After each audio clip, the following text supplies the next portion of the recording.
100 Civics questions, 1 easy answers. U.S. Naturalization Test, 2008 Civics Test, Part 7, 61 to 70. A quiet weekday evening. The library lights cast a warm glow on the now familiar study table. Mark has brought a small American flag lapel pin, and Anne arrives carrying 2 folders labeled Checks and Balances and Constitution. The mood is focused and determined. Mark, welcome back. Every time we meet, I see more confidence in you. Thanks, Anne. I've been thinking a lot lately about what it means to balance power in a government. Last session's cabinet roles really helped me appreciate the structure. That's perfect, because today's questions will take you deeper into how the government keeps that balance and how rights and responsibilities are divided. Ready for questions 61 through 70? Let's go. Question 61. What stops one branch of government from becoming too powerful? A. The military. B. The president's approval. C. Checks and balances. I think the answer is C. Checks and balances. Correct. The U.S. Constitution created 3 branches of government: legislative, executive, and judicial. Checks and balances ensure that no one branch becomes dominant. For example, Congress makes laws, but the president can veto them, and the courts can declare them unconstitutional. Question 62. Who is the governor of your state now? A. Depends on where you live. B. The vice president. C. The chief justice. I think the answer is A. Depends on where you live. Right. Every state has its own governor. You'll need to know the name of your state's governor at the time of your interview. It's a good idea to double-check this before your appointment, especially if elections have happened recently. Question 63. What happened at the Constitutional Convention? A. The Emancipation Proclamation was signed. B. The Declaration of Independence was written. C. The Constitution was written. I think the answer is C. The Constitution was written. That's right. The Constitutional Convention took place in 1787 in Philadelphia. Delegates from the original states met to create a stronger federal government, replacing the Articles of Confederation. The result was the U.S. Constitution, still the supreme law today. Question 64. Who is in charge of the executive branch? A. The Chief Justice. B. The Vice President. C. The President. I think the answer is C. The President. Correct. The executive branch enforces laws, and it's headed by the president. This branch also includes the vice president, cabinet members, and various federal agencies like the FBI and EPA. Question 65. We elect a U.S. Senator for how many years? A. 2. B. 4.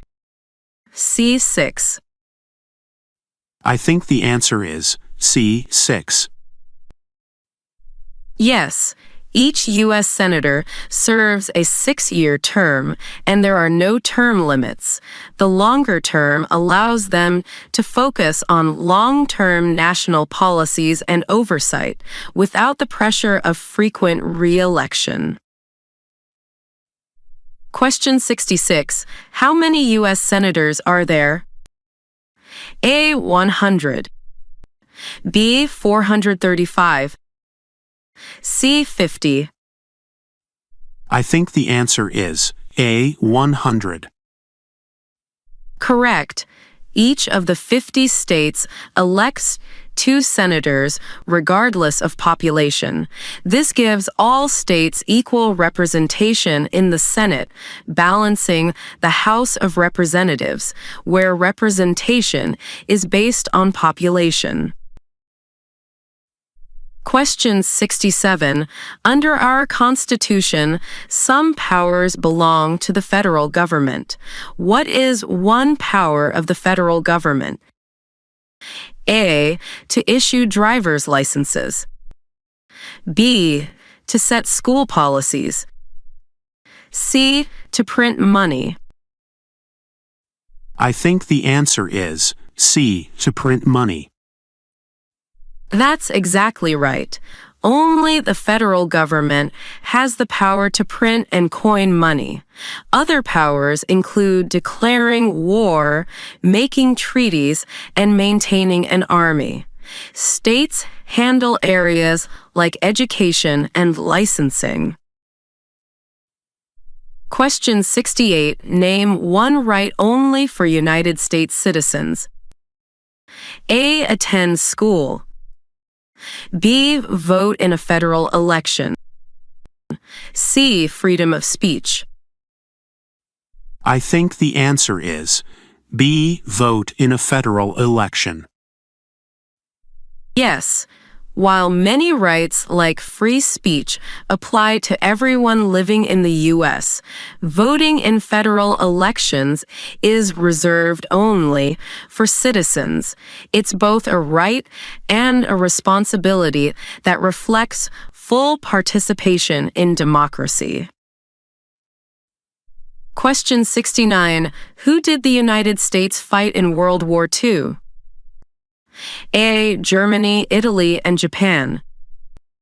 B. China, Russia, and Mexico. C. France, Canada, and Spain.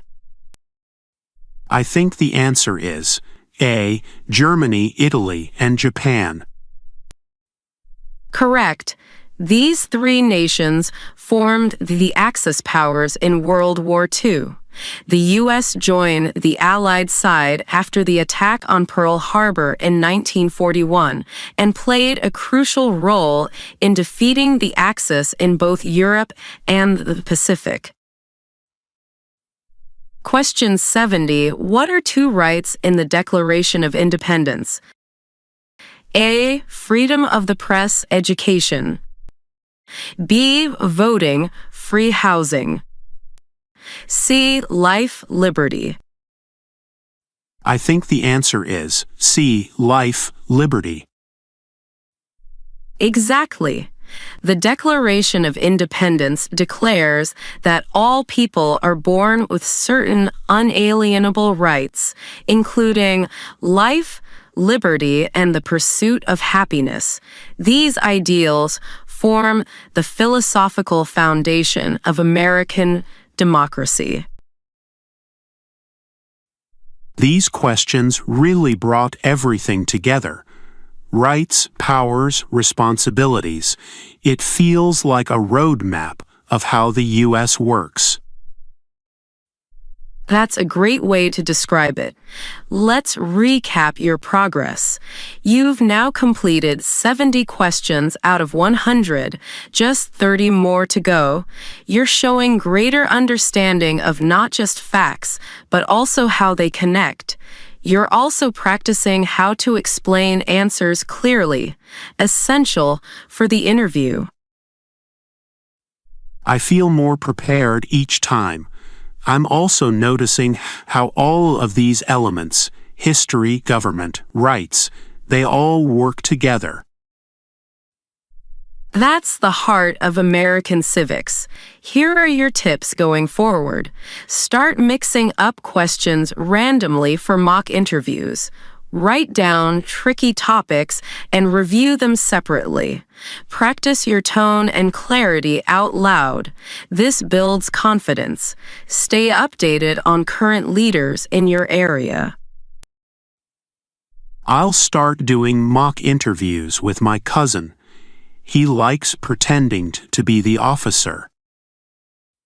That's perfect practice. You're becoming someone who not only knows the answers, but understands what they stand for. Let's keep going strong.